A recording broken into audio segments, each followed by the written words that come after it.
Chidambaram railway போலீசார் ரயிலில் பயணம் செய்யும் பெண்களுக்கான தனிப்பெட்டியில் அதிகாரிகள் மற்றும் ஊழியர்கள் என்று கூறி ஆண்கள் ஏறினால் உடனடியாக காவல்துறைக்கு தகவல் அளிக்க வேண்டும் என்று பெண்களுக்கு விழிப்புணர்வு ஏற்படுத்தினர்.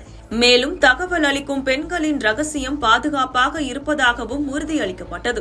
கடலூர் மாவட்டம் சிதம்பரம் ரயில் நிலையத்தில் ரயில்வே போலீஸ் காவல் ஆய்வாளர் அருண் தலைமையில் பெண் பயணிகளுக்கு விழிப்புணர்வு ஏற்படுத்தப்பட்டது. இதில் அறிமுகமில்லாத நபர்கள் கொடுக்கும் குளிர்பானங்களையோ அல்லது உணவுப் பொருட்களையோ தின்பண்டங்களையோ வாங்கி சாப்பிட வேண்டாம் எனவும், ரயில் பயணத்தின் போது நகைகளை அணிந்து கொண்டு ஜன்னல் ஓரத்தில் அமர்வதை தவிர்க்க வேண்டும். அதேபோன்று சந்தேகப்படும்படி யாராவது தங்கள் அருகில் வந்தால் உடனடியாக காவல்துறையினருக்கு தகவல் கொடுக்க வேண்டும் எனவும், குறிப்பாக பெண்களுக்காக இணைக்கப்பட்டுள்ள ரயில் பெட்டியில் பெண் பயணிகள் மட்டும் பயணம் செய்ய வேண்டும். அதிகாரிகள், ஊழியர்கள் என கூறிக்கொண்டு யாரேனும் வந்தால் உடனடியாக தகவல் தெரிவிக்க வேண்டும். தகவல் தெரிவிக்கும் பெண்களின் ரகசியம் காக்கப்படும் எனவும் காவல் ஆய்வாளர் அருண் பெண் பயணிகளுக்கு விழிப்புணர்வு ஏற்படுத்தினார்.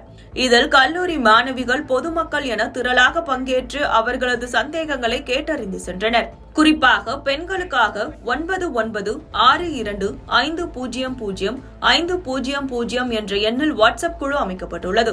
இதில் தகவல்களை உடனடியாக பரிமாறி பிரச்சனையிலிருந்து தீர்வு காண்பதற்கு பெண் பயணிகள் ஆதரவு அளிக்க வேண்டும் எனவும் கேட்டுக்கொண்டார்.